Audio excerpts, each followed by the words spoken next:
Yesterday in New York City, there was another James Comey book signing event. Conservative journalist Laura Loomer stood up, as many media people do whenever public figures show up, and started shouting questions at James Comey. How is it ethical to brief the President of the United States on an unverifiable and salacious dossier? And how is it ethical leadership to not tell him that his political opposition, Hillary Clinton, paid for that? You are not an ethical leader.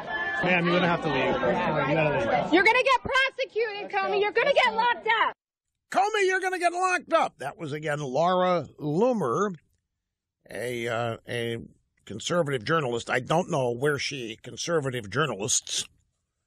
works, but I mean, you have to know that question is right out of my heart. How in the world can you tell the President of the United States about this and lie to him and tell him that this is legitimate intelligence when you know that it's nothing more than Hillary Clinton opposition research?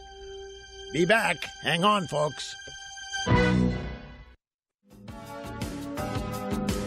Hi, welcome back. Rush Limbaugh and the EIB Network. Great to have you here. Grab soundbite number 23 and play it again. This is Laura Loomer. She comes from the James O'Keefe shop, Project Veritas.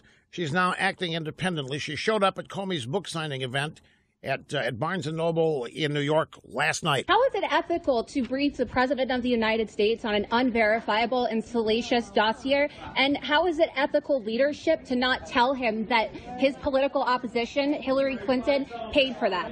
You are not an ethical leader. Ma'am, you're going to have to leave. You gotta leave. You're going to get prosecuted, Comey. You're going to get locked up.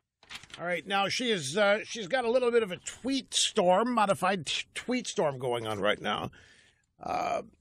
And she says people have told her all her life she's not good enough, never going to amount to anything, and yet she woke up today to 2 links on Drudge from this event, and so she's telling anybody and everybody, be what you want to be the best you can be, and you can do it. Don't listen to people who tell you can't do it. That's ever so true, folks. Do not seek out people who failed at anything and take their advice.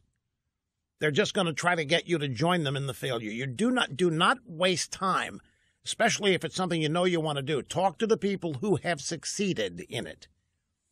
Talk to people who are successes in it and get advice or help from them. But don't waste your time with people who failed at it. They have nothing for you unless they know why they failed and can give you some positive advice in that way.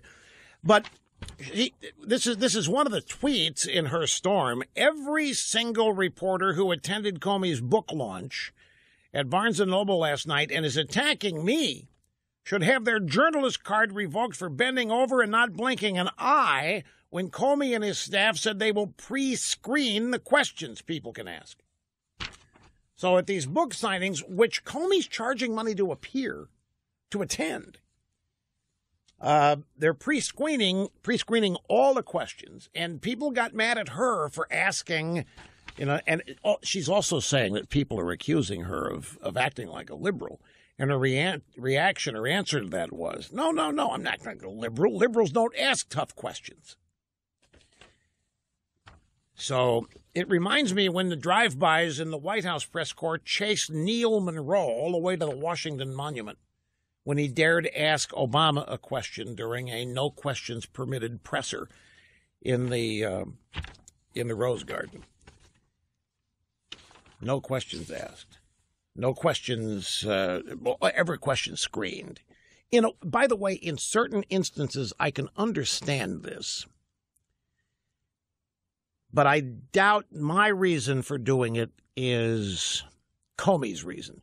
When I did the Rush to Excellence tour, sometimes we did audience questions. But after the first 2 times or 3 times, I said, we're going to have to start pre-screening them. The reason, you don't know who's going to start standing up and preaching and saying things that make no sense and asking questions that nobody wants the answers to, and time is kind of precious. So for that reason, I always ended up screening the questions, but not for content. I didn't screen out tough questions. I just wanted to make sure that nobody ended up being bored by somebody that was not interesting, entertaining, did not have a question people were interested in the answer to. In Comey's case, I don't know if that's why they're doing it, in the interest of time, or if they just don't want some tough questions. We won't know. and everybody's watching her, but she's looking at you.